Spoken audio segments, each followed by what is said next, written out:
রাশিয়ার রাজধানী মস্কোর ঐতিহ্যবাহী রাশিয়া থিয়েটারে জমে উঠেছে বিশ্বের অন্যতম মর্যাদাপূর্ণ চলচ্চিত্র আয়োজন মস্কো ইন্টারন্যাশনাল ফিল্ম ফেস্টিভ্যালের ৪৮তম আসর। এই আন্তর্জাতিক আসরে লাল গালিচায় হাঁটতে দেখা গেছে বাংলাদেশের প্রতিনিধিত্বকারী অভিনেত্রী আসনা হাবিব ভাবনাকে, যা দেশের চলচ্চিত্র অঙ্গনের জন্য গর্বের একটি মুহূর্ত।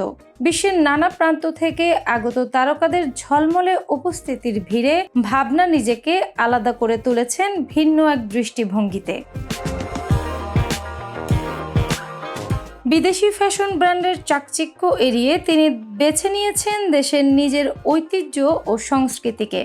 তার পরনে ছিল দেশীয় ডিজাইনার তানভি কাবিরের নকশা করা একটি বিশেষ ওভারকোট, যেখানে ফুটে উঠেছে বাংলাদেশের বুনন, নকশা ও ঐতিহ্যের ছাপ। লাল গালিচায় তার উপস্থিতি কেবল ফ্যাশনের প্রদর্শনী নয়, বরং ছিল একটি সাংস্কৃতিক বার্তা, নিজস্ব শেকড়কে বিশ্বমঞ্চে তুলে ধরার এক সচেতন প্রয়াস।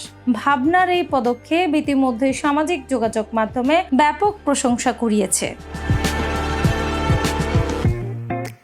অনেকেই তার এই উদ্যোগকে সংস্কৃতির দূত হিসেবে আখ্যা দিয়েছেন। আন্তর্জাতিক মঞ্চে দাঁড়িয়ে দেশীয় পোশাককে প্রাধান্য দেওয়ার এই সাহসী সিদ্ধান্ত তরুণ প্রজন্মের কাছেও অনুপ্রেরণার হয়ে উঠেছে। এবারের উৎসবে বাংলাদেশ থেকেও 2টি চলচ্চিত্র নির্বাচিত হয়েছে, যা দেশের চলচ্চিত্র শিল্পের জন্য একটি ইতিবাচক বার্তা বহন করে। এর মধ্যে অতল এবং king in the land of the princess উল্লেখযোগ্য।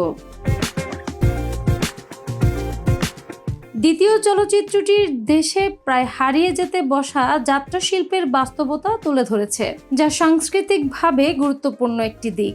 এই চলচ্চিত্রে প্রিন্সেস রোজি চরিত্রে অভিনয় করে ভাবনা তার অভিনয় দক্ষতার নতুন মাত্রা তুলে ধরেছেন। উৎসবে অংশ নেওয়ার অভিজ্ঞতা জানাতে গিয়ে ভাবনা বলেন, আন্তর্জাতিক মঞ্চে নিজের দেশকে প্রতিনিধিত্ব করা তার জন্য এক বিশেষ সম্মানের বিষয়। তার মতে, একজন শিল্পীর দায়িত্ব কেবল অভিনয় সীমাবদ্ধ নয়, বরং নিজের সংস্কৃতি, ইতিহাস ও পরিচয়কে বিশ্ব দরবারে তুলে ধরাও বড় দায়িত্ব। এই উৎসবে নিজের অভিনীত চলচ্চিত্র নির্বাচিত হওয়াকে তিনি গর্বের মুহূর্ত হিসেবে দেখছেন। আগামী 23 এপ্রিল পর্দা নামবে এই আন্তর্জাতিক আয়োজনের। ততদিন পর্যন্ত বিশ্বের নানা দেশের চলচ্চিত্র, সংস্কৃতি ও শিল্পের মিলন মেলায় প্রাণবন্ত থাকবে মস্কো। আর সেই মঞ্চে বাংলাদেশের উপস্থিতি বিশেষ করে ভাবনার মতো শিল্পীদের মাধ্যমে দেশের সাংস্কৃতিক পরিচিতিকেও আরও এক ধাপ এগিয়ে নিয়ে যাচ্ছে।